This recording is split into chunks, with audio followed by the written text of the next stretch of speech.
पहलगाम आतंकी हमले के 12 दिन बीत चुके हैं और देखिए भारत की तरफ से पाकिस्तान पर अब तक कूटनीतिक जवाब दिया गया है, लेकिन अब प्रधानमंत्री नरेंद्र मोदी ने युद्ध का बटन दबा दिया है।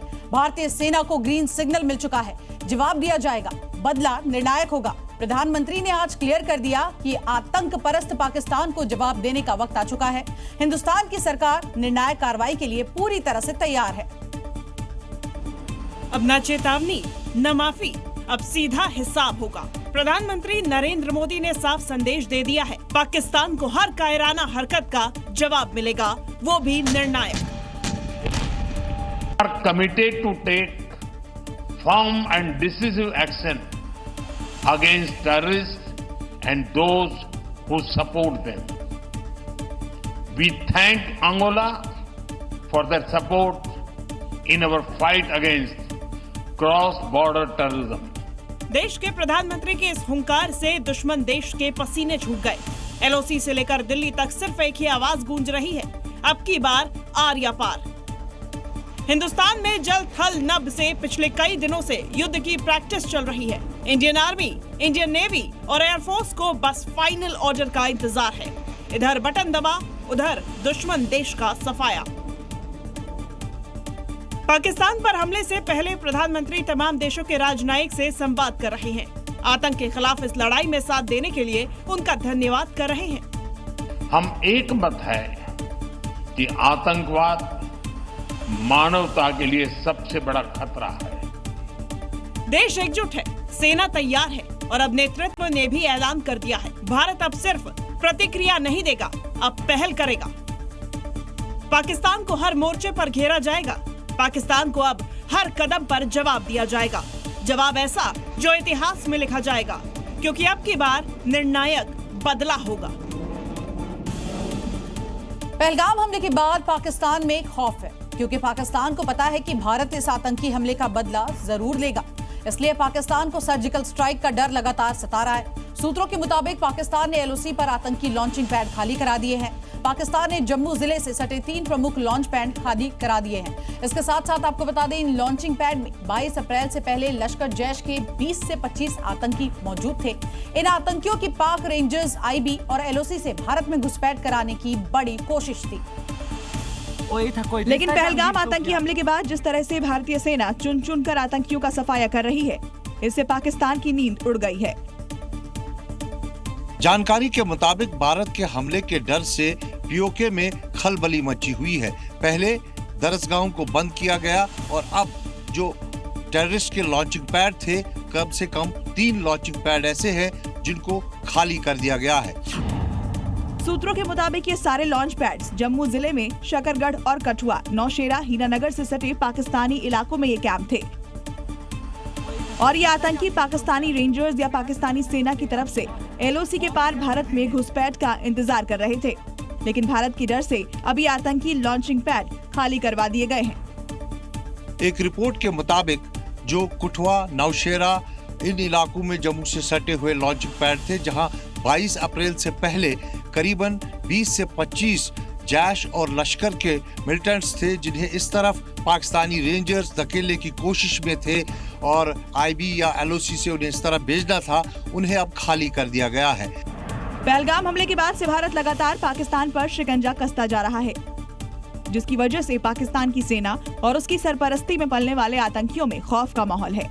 क्योंकि पाकिस्तान की सेना ये जानती है कि भारत पहलगाम हमले का बदला जरूर लेगा और भारत का पहला टारगेट पाकिस्तान के पाले आतंकी ही होंगे। पहलगाम आतंकी हमले के बाद सेना को पाकिस्तान के खिलाफ एक्शन के लिए सरकार से बस एक इशारे का इंतजार है। इस बीच जम्मू कश्मीर के अखनूर में एक ऐसे प्रोजेक्ट की शुरुआत हो चुकी है जिससे सुरक्षा बलों का काम और भी आसान हो जाएगा। और इसके लिए अखनूर के इंद्री पतन में चिनाब नदी पर पुल बनाने की तैयारी जोरों से शुरू हो चुकी है। यहाँ दिन रात काम चल रहा है। एक तरफ अंतर्राष्ट्रीय सीमा पर बीएसएफ की तैनाती और दूसरी तरफ एलओसी पर सेना के जवान मुस्तैद। ऐसे में ये पुल दोनों मोर्चों के बीच तेज और सुरक्षित संपर्क का जरिया बनेगा। जहां पहले इस इलाके में पहुंचने के लिए कई घंटे लगते थे, पुल बन जाने से ये फासला महज 4 मिनट में तय किया जा सकेगा। इससे न सिर्फ सेना की तैनाती तेज होगी, बल्कि आपात हालत में रिस्पांस टाइम भी कम होगा। एलओसी जब शुरू होती है तो यहाँ पर भारतीय सेना के जो जवान हैं उनकी तैनाती जो है वो यहाँ पर होती है। तो पहले इस पूरे इलाके से यहाँ पर पहुंचने में जो है वो लगभग 2 से 3 घंटे जो है वो लगते थे, लेकिन अब अगर बॉर्डर पर तनाव होगा तो यहाँ पहुंचने में जो सिक्योरिटी फोर्सेज हैं उन्हें मात्र 4 से 5 मिनट जो है वो लगेंगे। ये पहलगाम हमले के बाद पाकिस्तान से जंग की आशंका को देखते हुए ये पुल न सिर्फ सेना के लिए कारगर साबित होगा बल्कि आम लोगों की आवाजाही भी आसान हो जाएगी। चिनाब नदी पर बन रहा ये पुल सिर्फ एक ढांचा नहीं बल्कि सुरक्षा, रणनीति और भरोसे का प्रतीक बन रहा है और इससे जुड़ी हर ईंट से देश की सुरक्षा की दीवार और मजबूत हो रही है। जम्मू कश्मीर में आतंकियों पर एक्शन को लेकर फारूक अब्दुल्ला का विवादित बयान सामने आया है। फारूक अब्दुल्ला ने आतंकियों के घरों को तोड़ने की कार्रवाई को गलत बताया है। आतंकी हैं, उनके घर तोड़े जा रहे हैं, उड़ाए जा रहे हैं। देखिए, जहाँ तक आतंकी जो है वो तो है, मगर उसके बाप का क्या कसूर है? मैं जाता हूँ, घर से निकलता हूँ, बाप को क्या पता मैं कहाँ हूँ, क्या कर रहा हूँ। और आतंक के पैसे से मकान बने ना, वो तो मुझे नहीं पता उससे बने या उसके बाप ने बनाए। ये तो पहले उसको मालूम करना चाहिए। उसको पकड़िए, मारिए, उसको फांसी चढ़ाइए, कोई नहीं यहाँ कहेगा। आज भी हम इंतजार कर रहे हैं, जो 4 या 5 जो थे उनको पकड़े और हम देखना चाहते हैं उनको फांसी देते यही पहलगाम में। आतंकियों ने जो अटैक किया, ओवरग्राउंड वर्करों ने उन्हें साथ दिया। जरूर होंगे उनके, आज ही नहीं थे। जब ये शुरू हुआ वो कौन थे? कौन गए थे पार जिनकी ट्रेनिंग थी? कौन थे जिन्हें हमारे वर्करों को मारा, कश्मीरी पंडितों को यहाँ से निकाला? कौन थे? वो बाहर से तो नहीं थे ना। क्या आतंकी बिना लोकल सपोर्ट के इतनी बड़ी घटना को अंजाम दे सकते हैं? कभी हो सकता है। वो पहुंचे कैसे यहाँ? कहाँ से पहुंचे? कैसे बॉर्डर क्रॉस किया? बॉर्डर पे तो हमारी भी गलती है ना, हमने फौज वहां से कम कर दी थी, ले गए थे लद्दाख चीन का मुकाबला कर, अपना बॉर्डर खाली था, आए। फिर कैसे इतने मील, अब मील तो रहा किलोमीटर, कैसे आए? कहाँ से आए? कहाँ रहे? सपोर्ट किस तरह यहाँ से पहुंचा? होगा जरूर, कौन कहता नहीं है। सवाल और मेरा पीओके ले लेना चाहिए। सर, पीओके का बात है सर, प्लीज बहुत हो गया, चलिए बहुत। भारत की तरफ से हमले के डर से पाकिस्तान के हुक्मरानों की रातों की नींद उड़ी हुई है। एक तरफ बौखलाहट में पाकिस्तान लगातार गीदड़ भभकी दे रहा है, तो वहीं दूसरी तरफ पीओके के पीएम चौधरी अनवर उल हक ने लोगों से 2 महीने का राशन जमा करने के अब निर्देश दे दिए हैं। क्योंकि पहलगाम हमले के बाद पाकिस्तान खौफ में जी रहा है। भारत के साथ चल रहे तनाव के बीच पाकिस्तान की आवाम में खौफ का माहौल है, या यूं कहें कि आवाम को लेकर सरकार के होश उड़े हुए हैं। पाकिस्तान के डर का अंदाजा आप इसी बात से लगा सकते हैं कि पीओके में सरकार बेहद सतर्क हो गई है। एक के बाद एक कई फैसले लिए गए हैं। पीओके के पीएम चौधरी अनवर उल हक ने सीमा से सटे इलाकों में रहने वाले लोगों से अपील की है। उन्होंने पीओके के पास रहने वाले लोगों के लिए निर्देश जारी किए हैं, जिसमें पीओके के लोगों से राशन जमा करने की अपील की है। कम से कम 2 महीने का राशन जमा करने की अपील की गई है। उधर पाक आर्मी चीफ असीम मुनीर की भी रातों की नींद उड़ी हुई है। कुछ दिनों से बंकर में छिपा मुनीर अब बिल से बाहर आया है और लगातार बैठकें कर रहा है। असीम मुनीर की अध्यक्षता में विशेष कोर कमांडर सम्मेलन आयोजित किया गया। इस बैठक में युद्ध करने पर भारत को परिणाम भुगतने की धमकी दी गई। अधिकारियों को सभी मोर्चे पर सतर्क रहने के आदेश दिए गए। इसके अलावा एलओसी पर पाकिस्तानी बैंक ने अपनी शाखाएं बंद कर दी हैं। यानी हमले का खौफ पाकिस्तान में साफ दिखाई दे रहा है। हर तरफ पाकिस्तान में खौफ का माहौल है। सीमा पर पाकिस्तान अपने सैनिकों की अतिरिक्त तैनाती कर रहा है, लेकिन उसके बाद भी पाकिस्तान के नेता लगातार गीदड़ भभकी दे रहे हैं। ये पाकिस्तान है, ये जो हमने न्यूक्लियर एसिड बना रखे हैं, ये शबरात पर पटाखे फोड़ने के लिए बना रखे हैं। पाकिस्तान वैसे ही कंगाली में जी रहा है। ऊपर से भारत ने एक के बाद एक एक्शन लिया, जिसकी बौखलाहट साफ सुनाई दे रही है। पहलगाम आतंकी हमले के बाद भारत और पाकिस्तान के बीच तनाव जारी है। इस बीच आतंक का आका हाफिज सईद अपनी आतंकी फौज बढ़ाने जा रहा है। आपको बता दें, इसके लिए लश्कर-ए-तैयबा ने आतंकियों की भर्ती शुरू कर दी है। हाफिज सईद के बेटे तलहा सईद ने गुर्गों को आतंकियों की भर्ती करने के निर्देश दिए हैं। इतना ही नहीं, आतंकियों के रिक्रूटमेंट अभियान को आईएसआई का समर्थन भी मिला है। इसके साथ ही पुराने नेटवर्क को एक्टिव करने के लिए भी निर्देश दिए गए हैं। पाकिस्तानी मरकजी मुस्लिम लीग को पॉलिटिकल इवेंट्स बढ़ाने के भी यहाँ निर्देश दिए गए हैं। वो हाफिज सईद जो 26/11 मुंबई आतंकी हमले का मास्टरमाइंड है, भारत का दुश्मन है और सैकड़ों बेगुनाहों की मौत का गुनहगार है। वो आतंक का आका अपनी फौज बढ़ाने जा रहा है। पहलगाम हमले के बाद जिस तरह से भारत ने एक्शन लिया, पाकिस्तान खौफ में है और इसी खौफ के चलते उसने अपने आतंकी आका हाफिज सईद को छिपा रखा है। तो वहीं दूसरी तरफ आतंकी हाफिज सईद ने अपने बेटे को फिर से एक्टिव कर दिया है। सूत्रों के मुताबिक पहलगाम हमले के बाद भारत की तैयारियों को देखते हुए लश्कर-ए-तैयबा में फिर से आतंकियों की भर्ती शुरू कर दी गई है।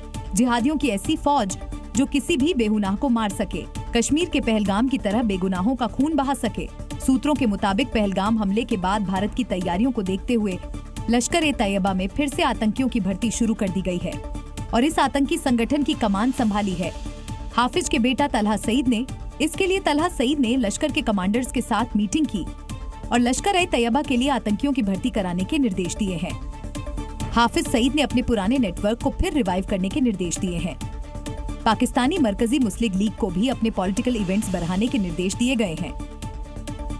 भारत पहलगाम हमले के गुनहगारों पर एक्शन लेने की तैयारी कर रहा है। सेनाएं पूरी तरह से तैनात है, जिसे देखकर पाकिस्तान पूरी तरह से बौखला गया है और एलओसी पर फिर से नापाक फायरिंग की है। पहलगाम में हुए आतंकी हमले के बाद से ही एलओसी पर तनाव का माहौल है। पाकिस्तान बार बार सीज फायर का उल्लंघन कर रहा है। पाकिस्तान ने लगातार 9वें दिन सीज फायर तोड़ा। पाकिस्तानी सेना ने जम्मू और कश्मीर के कुपवाड़ा, उरी और अखनूर फायरिंग की, लेकिन पाकिस्तान भूल गया था कि भारतीय सेना एक गोली का जवाब कई राउंड फायरिंग से देता है और भारतीय सेना ने भी वही किया। भारतीय सेना ने भी पाकिस्तान को मुंह तोड़ जवाब दिया और भारतीय सैनिकों ने जवाबी कार्रवाई करते हुए पाकिस्तानी सैनिकों को बता दिया कि आने वाले दिन पाकिस्तान के लिए अच्छे नहीं हैं। पाकिस्तान की ऐसी कायराना हरकत आतंकवाद के खिलाफ भारत की निर्णायक लड़ाई के डर का नतीजा है। उसे हर पल यही डर सता रहा है कि इस बार भारत बालाकोट और पुलवामा हमले के बाद किए गए जवाबी हमले से खतरनाक मोर्चा खोलेगा। ऐसे बिलबिलाहट में पड़ोसी छटपटा रहा है। पहलगाम अटैक के बाद भारत और पाकिस्तान जंग के मुहाने पर है। भारत के हमले के खौफ से पाकिस्तान ने एक तरफ एलओसी पर सेना की तैनाती बढ़ा दी है, तो वहीं दूसरी तरफ एक मिसाइल का टेस्ट करके अपनी खोखली शक्ति का प्रदर्शन भी किया है और अब्दाली बैलिस्टिक मिसाइल के सफल टेस्ट का दावा किया। बताया जा रहा है कि पाकिस्तान ने अब्दाली मिसाइल का परीक्षण सोन मियानी रेंज में किया। पाकिस्तान की अब्दाली मिसाइल सतह से सतह मार करने वाले बैलिस्टिक मिसाइल है, जिसकी रेंज करीब 450 किलोमीटर है। अब्दाली बैलिस्टिक मिसाइल का परीक्षण कर पाकिस्तानी सेना और सरकार ने जमकर जश्न मनाया और पहलगाम हमले के बाद घबराए पाकिस्तान ने अब्दाली मिसाइल का परीक्षण कर खुद को मजबूत दिखाने की नाकाम कोशिश की, जबकि हकीकत यह है कि महज 450 किलोमीटर रेंज वाली ये मिसाइल लाहौर से पेशावर तक भी नहीं पहुंच सकती। फिर भी पाकिस्तान इसे बड़ी सफलता बताकर खुद को झूठी तसल्ली दे रहा है। पाकिस्तान ने अब्दाली मिसाइल परीक्षण ऐसे समय किया है जब पहलगाम आतंकी हमले के बाद भारत और पाकिस्तान के बीच युद्ध के हालात बने हुए हैं। ऐसे में पाकिस्तान अब्दाली मिसाइल का टेस्ट कर अपनी खोखली सैन्य ताकत दिखाना चाह रहा है और सोची समझी रणनीति के तहत भारत को उकसाने का दुस्साहस कर रहा है। अब्दाली मिसाइल का परीक्षण कर अपनी खोखली शक्ति दिखाने की कोशिश कर रहे पाकिस्तान को शायद ये नहीं पता कि उसे ये दुस्साहस भारी पड़ सकता है, क्योंकि भारत के पास ब्रह्मोस और अग्नि जैसी कई मिसाइलें पाकिस्तान की अब्दाली से बेहद ताकतवर हैं। मुट्ठी भर पाकिस्तान में भड़काऊ मौलानाओं की कोई कमी नहीं है। माइक मिला नहीं कि फौरन ही शुरू हो जाते हैं और बूंद बूंद पानी के लिए मातम मनाने वाले अब कश्मीर लेने की तकरीर पढ़ रहे हैं।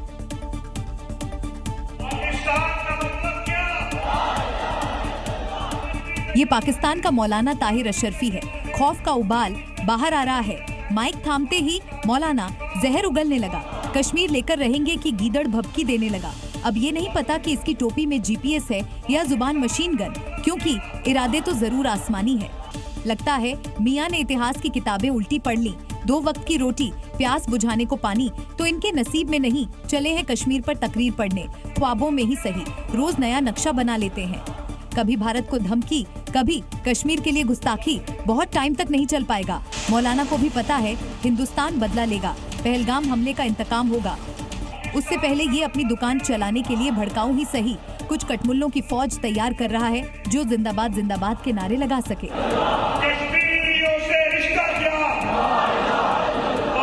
सवाल ये है, कौन अब भी इनकी बातों को गंभीरता से ले रहा है? क्योंकि जितनी बार इन्होंने ले लेंगे, घुस जाएंगे, फतह करेंगे कहा, उतनी ही बार इतिहास ने इन्हें कहीं का नहीं छोड़ा। पहलगाम आतंकी हमले को लेकर AIMIM प्रमुख असदुद्दीन ओवैसी ने एक बार फिर पाकिस्तान को लताड़ लगाई है। ओवैसी ने मुनीर को ललकारा है और पाकिस्तान को एक फेल्ड नेशन बताया है।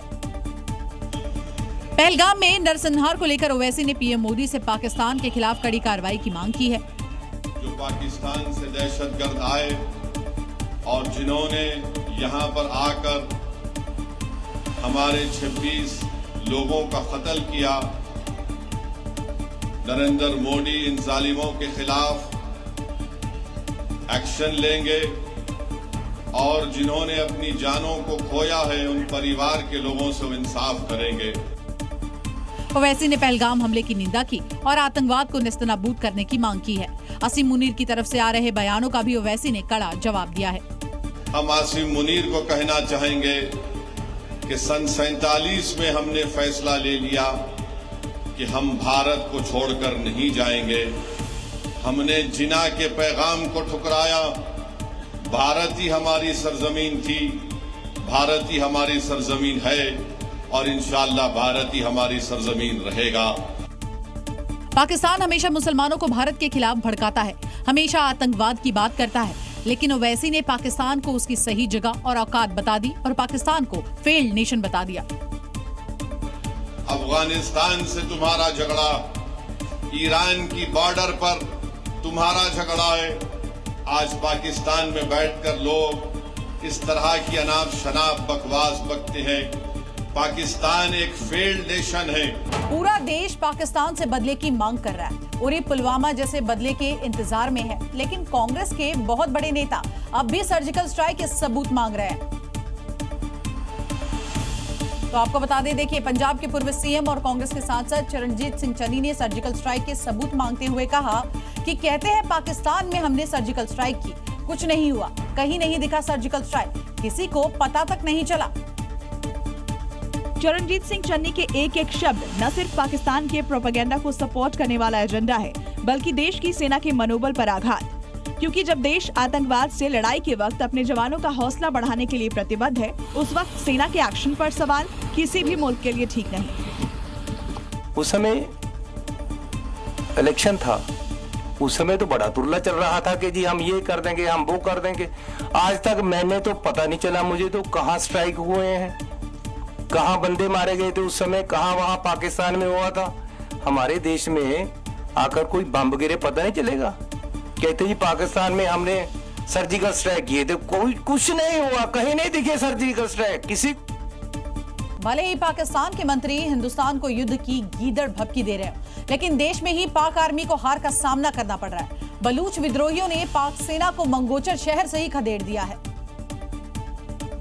हिंदुस्तान से जंग लड़ने का सपना देख रही पाकिस्तानी सेना अपने हाल खुद ही बयां कर रही है और बलूच विद्रोहियों को दबाने की नाकाम कोशिश की, लेकिन उसे शिकस्त का सामना करना पड़ा, जिसका सबूत भी अब सामने आ चुका है, जैसा इस वीडियो में देखा जा सकता है। बलूच विद्रोहियों ने मंगोचर शहर पर कब्जा कर लिया है। सैकड़ों सशस्त्र विद्रोहियों ने सरकारी भवनों और पाकिस्तानी सैन्य ठिकानों को अपने कब्जे में ले लिया। सरकारी इमारतों पर बलूच विद्रोहियों की तैनाती है और बंदूक लेकर वो निगरानी कर रहे हैं। दरअसल मंगोच में बलूच विद्रोहियों और पाकिस्तान की सेना के बीच झड़पें हुई और बलूच विद्रोहियों ने पाक सेना के कैंप पर हमला कर दिया और पाकिस्तानी सेना के कुछ हथियार भी जब्त कर लिए। बलूच विद्रोही लंबे समय से पाकिस्तान से आजादी की मांग कर रहे हैं और इस हमले को उनके संघर्ष का हिस्सा माना जा रहा है। पहलगाम में टूरिस्टों पर हुए आतंकी हमले के बाद से ही पाकिस्तान को डर सता रहा है कि भारतीय सेना उस पर कभी भी हमला कर सकती है और इसी खौफ में पाकिस्तानी नेता बिलबिला गए हैं। भारत के मिलिट्री एक्शन के डर से पाकिस्तान में शेख चिल्लियों की फौज खड़ी हो गई है, जो लगातार भारत को गीदड़ भभकियां दे रही हैं। ख्वाजा आसिफ, बिलावल भुट्टो और मरियम नवाज के बाद अब सिंध के गवर्नर ने भारत को गीदड़ भभकी दी। भारत की सिंधु जल समझौता रद्द करने पर पाकिस्तानी नेताओं का गला सूख गया है। पाकिस्तान के रक्षा मंत्री ख्वाजा आसिफ एक बार फिर भारत के पानी रोकने वाले डैम को उड़ाने की गीदड़ भभकी देते हुए नजर आए। यानी पाकिस्तान के इन नेताओं को शायद नहीं पता कि भारत इन गीदड़ भभकियों से डरने वाला नहीं है और आतंकिस्तान के खिलाफ कार्रवाई के लिए एक्शन प्लान तैयार कर चुका है। पहलगाम हमले के बाद भारत का पाकिस्तान के खिलाफ एक्शन लगातार जारी है। भारत के एक्शन से पाकिस्तान तबाही के कगार पर पहुंच गया है। पाकिस्तान पहले ही प्यासा मर रहा था और अब भारत ने पाकिस्तान के खिलाफ यहां पर इकोनॉमिक स्ट्राइक की है। अब भारत ने पाकिस्तान से आयात पूरी तरह से बंद करने का बड़ा फैसला किया है, यानी कि पाकिस्तान से अब कोई भी व्यापार नहीं किया जाएगा। भारत की ये रणनीति पाकिस्तान के लिए बेहद चुनौतीपूर्ण साबित हो रही है। भारत के इस फैसले से पाकिस्तान को आर्थिक मोर्चे पर तगड़ा झटका लगेगा। इस फैसले से पहले से ही कर्ज, महंगाई और बेरोजगारी से जूझ रही पाकिस्तानी अर्थव्यवस्था की हालत और खराब होगी। डायरेक्ट और डायरेक्ट ट्रेड जितना भी पाकिस्तान से होता था उसे यहाँ पर रद्द कर दिया है, उसे यहाँ पर पूरी तरह से बैन उस पर लगा दिया अगले आदेश तक। भारत के एक्शन से पाकिस्तान पहले से ही प्यासा है। अब इस फैसले से पाकिस्तान में बेरोजगारी बढ़ेगी और पाकिस्तानी दाने दाने के लिए मोहताज हो जाएंगे। सरकार के इस फैसले से जम्मू के कारोबारी भी खुश हैं।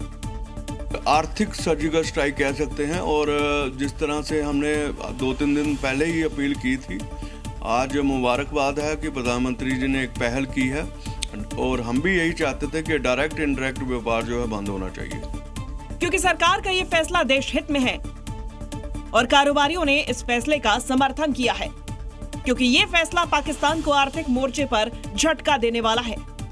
पाकिस्तान घुटने टेकेगा। 2 तरह की लड़ाई है, एक बॉर्डर की लड़ाई है, एक आर्थिक स्थिति की लड़ाई है। भारत और पाकिस्तान के बीच व्यापार बंद होने से भारत की अर्थव्यवस्था पर बहुत ज्यादा असर नहीं पड़ेगा, क्योंकि पाकिस्तान के साथ एक्सपोर्ट बहुत कम है। लेकिन ये पाकिस्तान के लिए चिंता की बात है, क्योंकि भारत पाकिस्तान को जो चीजें एक्सपोर्ट करता है उसमें दवाइयां भी शामिल हैं। अगर पाकिस्तान को भारत से दवाइयां नहीं मिली तो वहां संकट आ सकता है। पहलगाम आतंकी हमले के बाद पाकिस्तान से जंग के हालात के बीच पानी भारत का सबसे बड़ा हथियार बन गया। एक तरफ भारत ने सिंधु समझौता रद्द कर दिया, तो वहीं दूसरी तरफ चिनाब नदी में पानी छोड़कर उस पर वाटर अटैक किया है और पाकिस्तान को बिना बताए चिनाब नदी में पानी छोड़ दिया। भारत की इस वाटर स्ट्राइक के बाद पानी की तेज धार पाकिस्तान पर बम बनकर फूट रही है। चिनाब में पानी छोड़े जाने के बाद नदी का जलस्तर तेजी से बढ़ रहा है, जिसकी वजह से सलाल डैम के गेट खोल दिए गए हैं, जिससे पाकिस्तान के निचले इलाकों में बाढ़ के हालात पैदा हो गए। भारत ने चिनाब नदी में पानी छोड़ने की ये कार्रवाई पाकिस्तान को बिना बताए की, क्योंकि सिंधु समझौता रद्द करने के बाद भारत ने चिनाब, झेलम और रावी नदियों के बढ़े जलस्तर की जानकारी साझा नहीं की, जिससे पाकिस्तान को बाढ़ की जानकारी ही नहीं मिल पाई। चिनाब नदी में भारत की वाटर स्ट्राइक के बाद निचले इलाकों में रहने वाले लोगों में दहशत फैल गई है और नदी के किनारे रहने वाले लोगों ने निचले इलाकों को खाली करना शुरू कर दिया है। पहलगाम हमले के बाद ये पहली बार नहीं है जब भारत ने पाकिस्तान को बिना जानकारी दिए पानी छोड़ा है। इससे पहले भी भारत ने पाकिस्तान को बिना बताए झेलम नदी में पानी छोड़ा था। नेवी चीफ के साथ पीएम की बैठक हो चुकी है। मीटिंग करीब 1 घंटे तक चली है और इस बीच इंडियन नेवी का मैसेज है, पाकिस्तान के लिए आखिरी वार्निंग है। नौसेना की शक्ति का त्रिशूल ऊपर, नीचे और लहरों के पार, समुद्र से आकाश तक, कभी भी कहीं भी पूरी तरह से तैयार। ये इंडियन नेवी का सिर्फ मैसेज नहीं, पाकिस्तान के लिए वार्निंग है। इधर इंडियन नेवी ने वार्निंग दी, उधर समंदर में पाकिस्तान पर एक्शन भी शुरू हो गया। पाकिस्तानी जहाजों पर बड़ा फैसला लिया गया है। पाकिस्तानी जहाजों की एंट्री बैन कर दी गई है। भारतीय सीमा में पाकिस्तानी जहाजों की एंट्री पर पूरी तरह से रोक लग गई है। पाक झंडे लगे जहाजों को परमिशन नहीं दी जाएगी, यानी सिर्फ पाकिस्तानी जहाजों की एंट्री बैन नहीं हुई। यह शहबाज और मुनीर के लिए खतरे की घंटी है।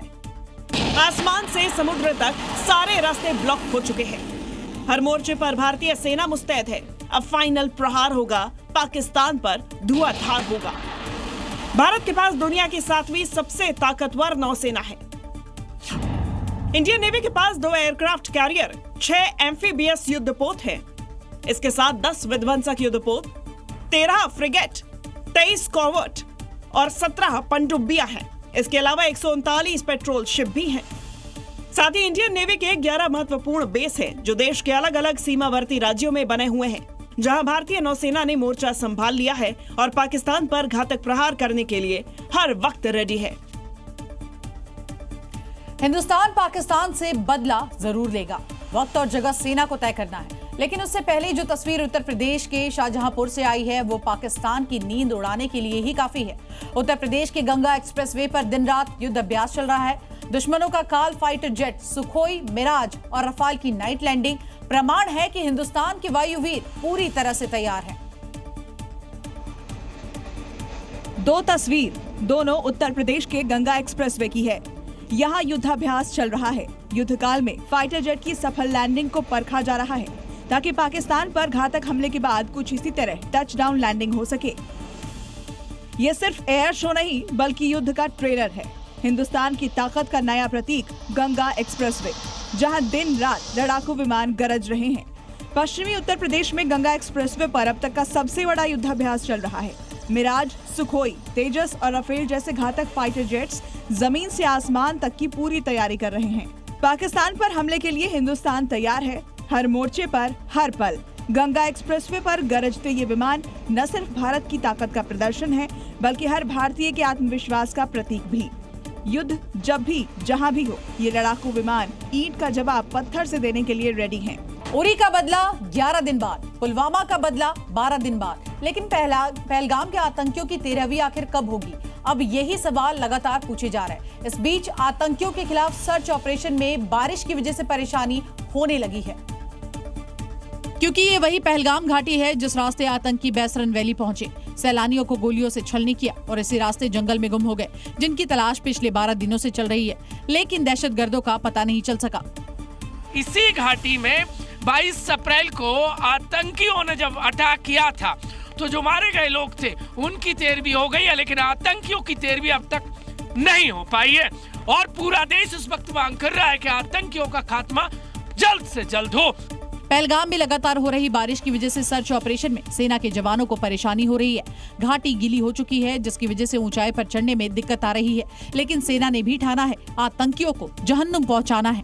ये मौसम रुकावट बन रहा है ऑपरेशन के लिए, क्योंकि ऊंची ऊंची घाटियां होती हैं, विजिबिलिटी भी कम हो गई है चंदन, लिहाजा आर्मी के जो सर्च ऑपरेशन में उसमें दिक्कत आ रही है। पानी इस कदर बहने लगा है घाटी से। पहलगाम अटैक के 12 दिन पूरे हो चुके हैं, लेकिन आतंकियों का अब तक पता नहीं चल सका है। शक है आतंकी हमला करने के बाद जिस रास्ते आए थे उसी रास्ते पाकिस्तान भाग गए।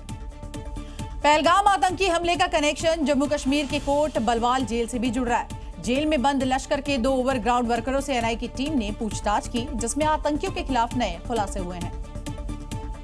जेल में बंद आतंकियों के 2 मददगार, पहला निसार अहमद, दूसरा मुश्ताक हुसैन, जिस पर शक है जेल में रहकर दोनों ने पहलगाम हमले में आतंकियों की मदद की। बैसरन वैली के बाद एनआईए की टीम अब जम्मू कश्मीर के कोट बलवाल जेल जा पहुंची, जहां आतंकियों के खिलाफ नए खुलासे सामने आए। जेल में लश्कर के 2 ओवरग्राउंड वर्कर्स बंद है। OGW निसार और मुश्ताक से यहां पूछताछ की गई। पहलगाम हमले में इन दोनों के कनेक्शन का शक है। आतंकियों को मदद पहुंचाने का दावा किया जा रहा है। पूछताछ में नए खुलासे सामने आए। जेल में बंद आतंकियों के मददगार के तार पहलगाम से जुड़ चुके हैं। दोनों ओवरग्राउंड वर्कर से पूछताछ हो चुकी है, जिसके बाद एनआईए की टीम वापस आ गई। दावा किया जा रहा है कि जेल से इस हमले को ऑपरेट किया गया। आतंकियों को जम्मू कश्मीर में इन्हीं दोनों के इशारे से मदद पहुंचाई गई। फिलहाल एनआईए की तरफ से कोई आधिकारिक बयान जारी नहीं हुआ है। पहलगाम आतंकी हमले की जांच एनआईए कर रहा है। पूरी टीम श्रीनगर में डेरा डाले हुए है और संदिग्धों के ठिकानों की तलाशी ली जा रही है। साजिश के तार सुलझाने के लिए घोड़े वालों से भी यहां पूछताछ की गई। पहलगाम आतंकी हमले की जांच कर रही एनआईए की टीम अपनी जांच का दायरा बढ़ा दिया है और अब घाटी के घोड़े वालों से पूछताछ की जा रही है। जांच एजेंसी ने 100 घोड़े वाले को पूछताछ के लिए फ्रेम किया। शुक्रवार को बड़ी तादाद में घोड़े वालों से सवाल जवाब हुए। पहलगाम के बैसरन घाटी में हमले के वक्त मौजूद घोड़े वालों से पूछताछ की गई। सूत्रों के मुताबिक एनआईए को जानकारी मिली है कि आतंकी स्थानीय लोगों के गेटअप में थे ताकि उन पर किसी तरह का शक नहीं किया जा सके। वहीं एनआईए हर पहलू पर बारीकी से नजर बनाए हुए है। किसी पर शक होने पर उसे पूछताछ के लिए बुलाया जा रहा है। शक की सुई जो है OGWs पर गई है और पहले दिन से लगातार कश्मीर हो या जम्मू, पुंछ, राजौरी ये संभाग हो, वहाँ पर OGWs के खिलाफ कार्रवाई जारी है। तो वहीं दूसरी ओर एनआईए ने अपनी प्रारंभिक जांच रिपोर्ट तैयार कर ली है और एनआईए की एक टीम कश्मीर से दिल्ली पहुंच चुकी है और कभी भी वो अपनी रिपोर्ट गृह मंत्रालय को सौंप सकती है। पहलगाम में आतंकियों ने धर्म पूछकर गोली मारी, जिस पर देश की राजनीति में धर्म युद्ध छिड़ गया है। और ऐसे में अब उत्तर प्रदेश में साधु संतों ने धर्म संसद बुलाई है और तमाम राजनीतिक पार्टियों के दफ्तर के बाहर पोस्टर्स भी लगाए हैं। इस पोस्टर पर लिखा है कि कोई धर्म पूछकर न गोली मारे, इसलिए न बटेंगे न कटेंगे, धर्म संसद जरूरी है। पहलगाम घटना को लेकर कल राजधानी लखनऊ में एक बड़ी धर्म संसद होने वाली है। उससे पहले राजधानी लखनऊ में तमाम चौराहों पर बड़े बड़े पोस्टर लगाए गए हैं। आप तस्वीरें देख सकते हैं कि विश्व हिंदू रक्षा परिषद की तरफ से ये पोस्टर लगाए गए हैं। यूपी विधानसभा से लेकर पुलिस चौकी, समाजवादी पार्टी के दफ्तर के साथ ही लखनऊ धर्म संसद के पोस्टर से पटा नजर आ रहा है। इस धर्म संसद का एक ही मकसद है, जाति में बंटने की जगह हिंदुओं को एकजुट करना है, ताकि देश के दुश्मन कभी पहलगाम हमले जैसी घटना में धर्म पूछकर हिंदुओं को निशाना नहीं बना सके। लिखा है, ना बटेंगे ना कटेंगे, धर्म संसद है जरूरी, कोई धर्म पूछकर ना मारे गोली, 4 मई को उठेगी हिंदुओं की आवाज। माना जा रहा है कि जातिगत जनगणना के फैसले के बाद धर्म संसद बुलाई गई है, जिसका खास मकसद हिंदुओं को एकजुट करना है। धर्म संसद का आयोजन लखनऊ के इंदिरा गांधी प्रतिष्ठान में होगा। आतंकवाद के खिलाफ एक बार फिर सैनिकों का जज्बा सामने आया है। Jammu Kashmir x services league से जुड़े पूर्व सैनिकों ने उपराज्यपाल और नॉर्दर्न कमांड के आर्मी चीफ को पत्र लिखकर फिर से देश की सेवा की इच्छा जताई है। भारत माता की जय, भारत माता की जय, भारत माता की जय। भारत माता के जयकारे और ये जज्बा पूर्व सैनिकों का है, जो एक बार फिर आतंकवाद के खिलाफ मोर्चा लेने और आतंकवाद के आका को सबक सिखाने के लिए तैयार है। पहले भी हमने बालाकोट किया था, पहले भी उड़ी के बाद में हमने उनके सर्जिकल स्ट्राइक किया था, लेकिन पाकिस्तान सुधरने वाला नहीं है। इस बार हमने एक वाटर स्ट्राइक भी की है। ये देश के वो बहादुर हैं जिन्होंने कई साल बॉर्डर पर तैनात रहकर देश की सेवा की और एक बार फिर उसी साहस के साथ 1965 और 1971 की तरह पाकिस्तान को धूल चटाना चाहते हैं। टाइम पर भी हमने दोनों साइडों पर इनको धूल चटाई है और पाकिस्तान आर्मी को। आज कितनी एज होगी आपकी? मेरी 82 इयर्स एज है। जज्बा उतना ही बरकरार? मेरा वही जज्बा है। पहलगाम आतंकी हमले के बाद देश भर में गुस्से का माहौल है। हर कोई आतंकियों के साथ पाकिस्तान पर कार्रवाई की मांग कर रहा है। पूर्व सैनिकों ने भी उसी मांग को दोहराया है। हमें वार चाहिए इनके साथ और एक सबक चाहिए, ताकि ये पाकिस्तान आगे से दोबारा ऐसी हरकत ना करे। गवर्नमेंट जब मोदी जी कोई भी हमें कोई काम देंगे, हम पूरी हर तरफ से हर साइड से तैयार। आतंकी हमले को लेकर पूरा देश गुस्से में है और हर कोई पाकिस्तान से बदला लेने की मांग कर रहा है। यूपी के बलिया से एक किसान ने कसम खाई है कि जब तक इस हमले का जवाब नहीं दिया जाता, वो मूछें ही नहीं कटवाएंगे। क्योंकि पहलगाम हमले से पूरा देश आहत है और हर कोई इस आतंकी हमले का बदला चाहता है। बलिया के किसान नवीन कुमार राय अपनी इसी मांग को लेकर कलेक्टर ऑफिस पहुंचे और पीएम मोदी के नाम एक लेटर भेजा। इतना ही नहीं, किसान ने सरकार से अपील की है कि किसानों को पारंपरिक हथियारों के साथ बॉर्डर पर भेज दे, जिससे वो आतंकी हमले का बदला ले लेंगे।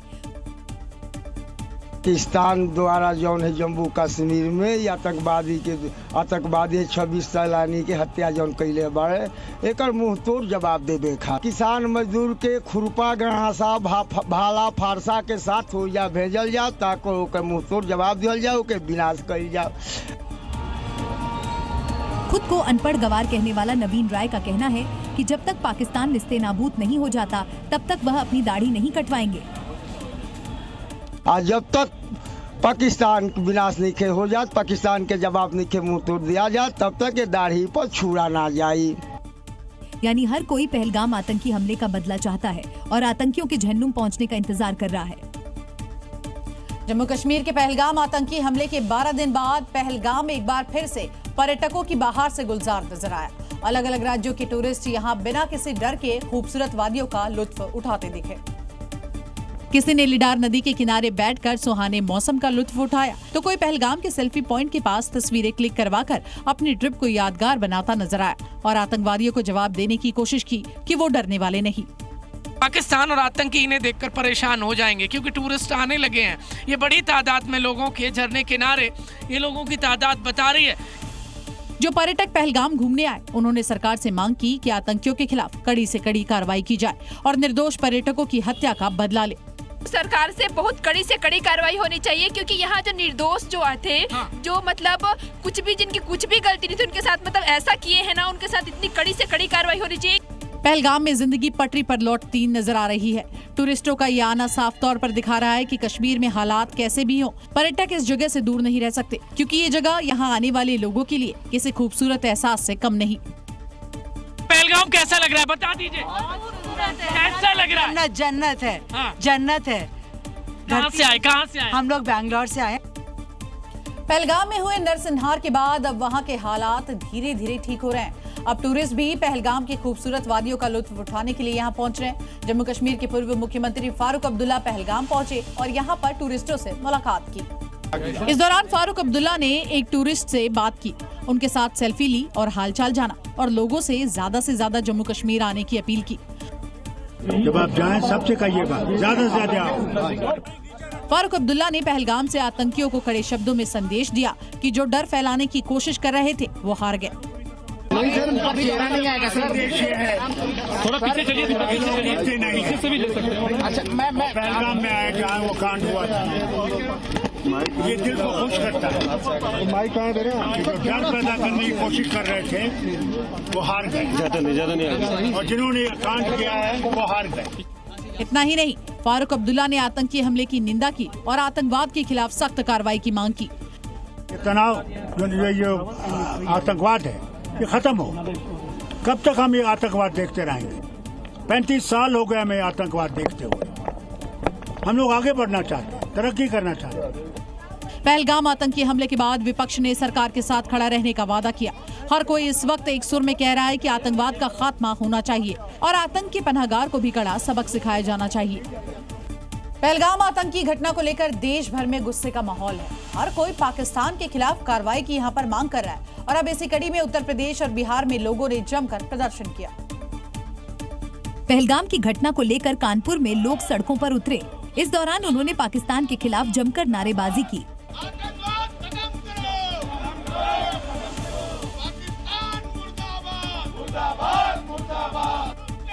लोग इतने गुस्से में थे कि उन्होंने पाकिस्तान के झंडे को आग के हवाले कर दिया।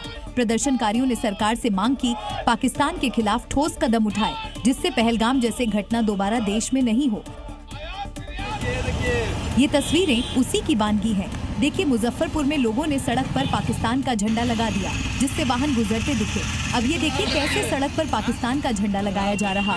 इस दौरान एक युवक भी देखा गया जिसके हाथ में पाकिस्तान में झंडा था और उस पर पाकिस्तान मुर्दाबाद लिखा हुआ था।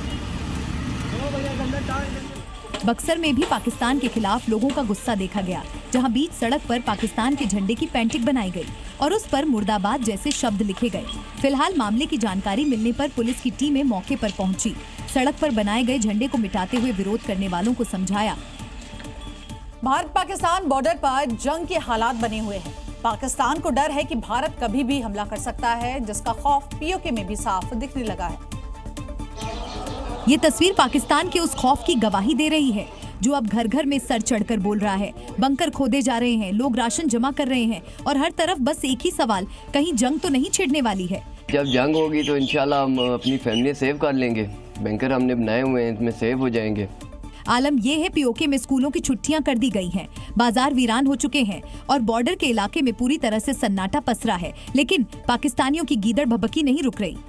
अगर पहल वो करता है तो उसको ऐसा जवाब मिलेगा कि बच्चा बच्चा कुर्बान हो जाएगा, लेकिन पाकिस्तान की धरती पे किसी किस्म का कोई आंच नहीं आने देंगे इंशाअल्लाह। मियां खौफ में है, जान बचाने के लिए बंकर खोद रहे हैं, लेकिन असली खौफ आवाम के चेहरे पर साफ झलक रही है, जो अब खुद को महफूज नहीं मान रही। पहलगाम में टूरिस्टों पर हमले के बाद से देश भर में आतंकी और पाकिस्तान के खिलाफ आक्रोश है, लेकिन कुछ ऐसे लोग हैं जो अभी भी पाकिस्तान से अपना प्रेम दिखा रहे हैं। ऐसा ही एक मामला यूपी के पीलीभीत से सामने आया है, जहां एक युवक ने अपने सोशल मीडिया अकाउंट पर पाकिस्तानी वीडियो शेयर किया। मोहम्मद आहिल ने फेसबुक पर पाकिस्तान की एक विवादास्पद पोस्ट शेयर की। उसमें कई लोग भारत के खिलाफ देश विरोधी बातें और उकसाने वाली भाषा का इस्तेमाल किया। मामला बिलसंडा थाना इलाके का है और पाकिस्तान की पोस्ट शेयर करने वाले युवक का नाम मोहम्मद आहिल बताया जा रहा है, जो नूरी मस्जिद मोहल्ला का रहने वाला है। मुस्लिम युवक के विवादित पोस्ट शेयर करने की जानकारी पोस्ट वायरल होते ही हिंदू युवा वाहिनी को मिली, तो उन्होंने आरोपी युवक के खिलाफ पुलिस में शिकायत की, जिसके बाद पुलिस ने आरोपी मोहम्मद आहिल को IT एक्ट समेत अन्य धाराओं में गिरफ्तार कर जेल भेज दिया। अहमदाबाद में अवैध बांग्लादेशियों को बसाने के आरोपी लल्ला पठान को गिरफ्तार कर लिया गया। गुजरात पुलिस ने राजस्थान के बांसवाड़ा से इस आरोपी को गिरफ्तार किया और फिर उसे अपने साथ अहमदाबाद ले गए। गिरफ्तार आरोपी लल्ला पठान बांग्लादेश से चोरी छुपे आने वालों को गुजरात में फर्जी डॉक्यूमेंट बनवाकर बसाने में मदद करता था। दरअसल पहलगाम आतंकी हमले के बाद अहमदाबाद नगर निगम ने 29 अप्रैल को चंदोला झील के पास कब्जा कर बसाई गई। बांग्लादेशियों कॉलोनियों और लल्ला पठान के फार्म हाउस को 70 बुलडोजर चलाकर तोड़ देच दिया था, जिसके बाद से ही लल्ला पठान फरार चल रहा था। अहमदाबाद क्राइम ब्रांच को उसके राजस्थान में होने की जानकारी मिली तो क्राइम ब्रांच की टीम बांसवाड़ पहुंची और लल्ला पठान को धर दबोचा। एक तरफ अहमदाबाद में अवैध बांग्लादेशियों को बसाने के आरोपी लल्ला पठान राजस्थान से गिरफ्तार हुआ तो दूसरी तरफ राजस्थान के जयपुर में अवैध बांग्लादेशियों पर खिलाफ एक्शन हुआ। जयपुर रेंज के आईजी के सुपरविजन में चलाए गए छापेमारी अभियान के बाद 126 अवैध बांग्लादेशियों को गिरफ्तार किया गया। पुलिस को इनके पास से फेक वोटर आईडी कार्ड और आधार कार्ड भी मिले हैं। एक तरफ पाकिस्तान पर सेना का एक्शन जारी है तो वहीं उत्तर प्रदेश में मदरसों के खिलाफ सीएम योगी का बुलडोजर गरज रहा है। यूपी के सिद्धार्थनगर में नेपाल बॉर्डर पर सटे इलाके में अतिक्रमण पर यहां बड़ी कार्रवाई हुई है। प्रशासन की ये कार्रवाई गृह मंत्रालय के आदेश पर हो रही है। जिला प्रशासन की टीम ने यहां सरकारी जमीन पर बने अवैध निर्माण को ध्वस्त किया। दरअसल सिद्धार्थनगर के झुगड़ी हवा और पिपरा गांव में सरकारी जमीन पर अवैध रूप से मदरसे का निर्माण कर दिया था। प्रशासन की टीम ने सरकारी जमीन पर बने मदरसे को मिट्टी में मिला दिया। इसके साथ ही बाउंड्री वॉल को भी बुलडोजर से ध्वस्त किया। दरअसल प्रशासन ने सिद्धार्थनगर में भारत नेपाल सीमा क्षेत्र के 15 किलोमीटर के दायरे में 625 अतिक्रमण चिन्हित किए गए हैं, जिसमें 3 मस्जिद और 14 मदरसे शामिल हैं। प्रशासन का कहना है कि अतिक्रमण के खिलाफ ये कार्रवाई आगे भी जारी रहेगी। इंडो नेपाल बॉर्डर से 15 किलोमीटर के अंदर जितना भी सरकारी ज़मीन पे अवैध अतिक्रमण है उसको अवैध अतिक्रमण हटाने के लिए जिला प्रशासन को निर्देश मिला है।